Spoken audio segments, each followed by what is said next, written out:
News 5 went to Barangay Tumpa in Camalig Albay, one of the villages closest to the 6-kilometer permanent danger zone around Mayon Volcano. Ash flew around as we navigated the roads with visibility turning zero several times. Houses are covered in thick ash with effort of some residents to clean up all in vain. But the agriculture sector here is probably the hardest hit so far. Our drone videos showed massive damage. A petchay farm turned white from the heavy ashfall. And palay stalks due for harvest at the end of the months now destroyed.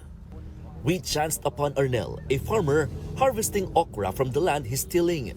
Whatever he gets here is no longer for selling and can only be used as fertilizer. Di naman bibilin yan. Bakit? Abo na sir. Wala nang Hindi na bibilin yan. maagapan? Hindi na. Pag ganyan, wala na yan. Tuyo na yan. Bago lang asphalt sana kunin ko yan. O kaso?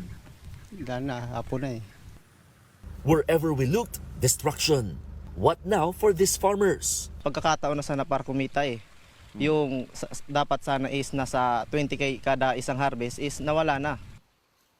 In Barangay Tumpa alone, about 100 farmers have been affected by the Mayon ashfall.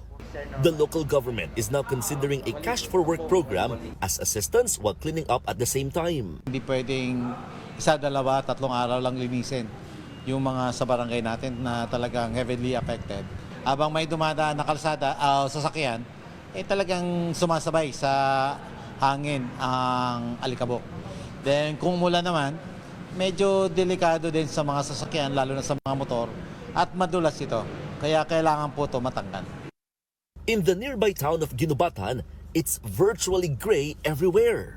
Cleanup operations are in full swing and this is already straining water resources.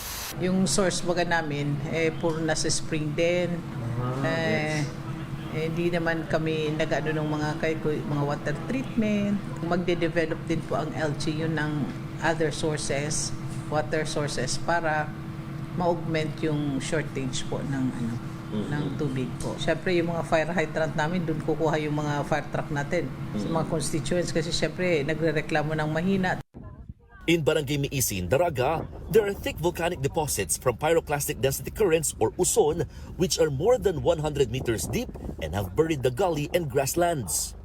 The area is near the extended danger zone and there may be need to evacuate sooner than later. That's in the boundary of the 6 kilometers permanent danger zone. Pero maraming nagtatanim doon. So in that area, medyo malapit yun sa mga barangays in the extended 7, 8 hanggang 10 kilometers. Pag hindi natin ito na agapan, hindi natin ito bilang aksyon, delikado na sa next lahar flow, baka bumaba pa ito. But there could be more ashfall according to FIVOX. Habang patuloy yung paglabas ng lava, yung panibagong lava na lumalabas, itinutulak niya po yung mga naunang lava na nailabas. Yung dulo po nito, eventually, dahil very unstable siya, may magtitipak-tipak po or matitipak po yun. At ito na nga, nagdulot ng malaking uson and then nagdulot din ng malawak na ashfall or pagbagsak ng abo. For News 5, Mon Gualvez, we are One News.